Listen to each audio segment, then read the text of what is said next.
want to do a little sidebar here that it's really about emotions and how we handle them as women.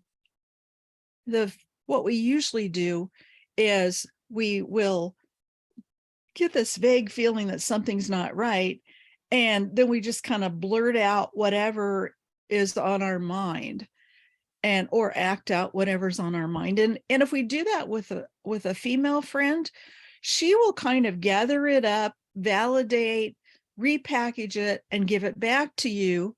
And you keep doing that. You keep putting things out. She keeps repackaging them, giving you validation, giving you empathy, maybe giving you some direction. But you keep doing that back and forth until you feel better. But you really haven't learned anything about yourself in the process. In the process of what you just did was you learned, I have a friend I can rely on. And that's a good thing. I don't want to discount that. But when it comes to having a relationship with a man, you need to handle your emotions a little bit differently. And so I created a 5-step process. The first thing you want to do is you want to recognize that something's going on. Then you want to identify the specific feeling that you're having in that moment. Are you angry? Are you sad? Are you hurt? Are you afraid? Do you feel guilty or ashamed? All of those things are telling you something different about yourself. Sometimes as women, we can have more than one emotion at the same time. So it will take a little bit of introspection to be able to determine exactly what your primary feeling is. And then you want to ask yourself, what is that feeling telling me that I need right now? Do I need a hug? Do I need to be told it's going to be okay? Do I just need to have somebody listen to me and hold me? Do I need help with solving a particular problem? Do I need input? Which, if you're going to ask for your husband to solve a problem for you, warning, you actually need to do what he suggests or he'll never do it again. Men think that if you ask me to solve a problem for you and I tell you how to solve it and you don't take my advice, then why did you bother to ask me? So you want to keep that one in mind. So we've got step 1, recognize something's going on. Step 2, identify the specific feeling. And step 3, what is the feeling telling me that I need? Now, step 4 is getting that need met. Ultimately, you are responsible for getting that need met. There's no doubt about it. But that doesn't say you can't ask for something, and the way you would ask for something is you could say to your husband, I just feel really worried right now.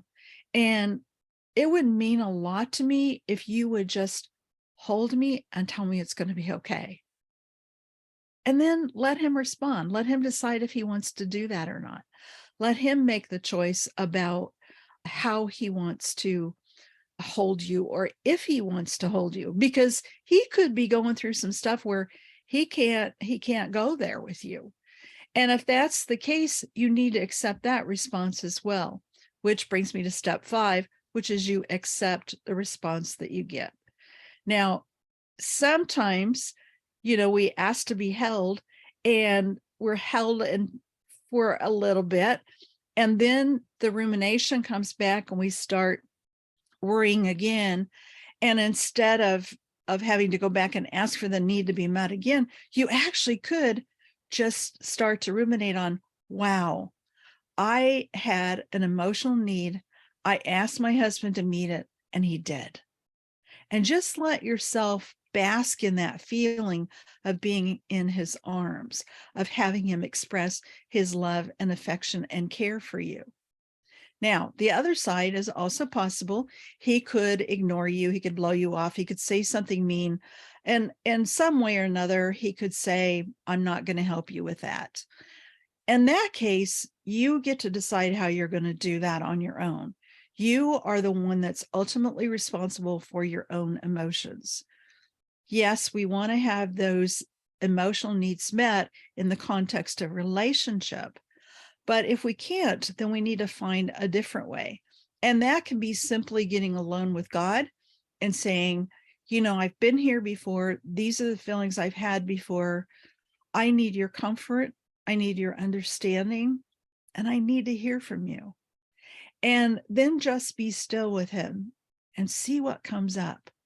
It can be one of the most beautiful times ever to actually experience the presence of God.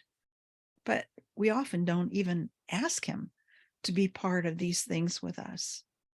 Okay, so that's my 5-step process for dealing with your emotions, especially as a woman. Now, it also works for a man, but I actually created that model for women, and I created it on the spur of the moment in a counseling session one time. So it's stuck with me, and it's helped a lot of people get where they need to be in terms of how they feel.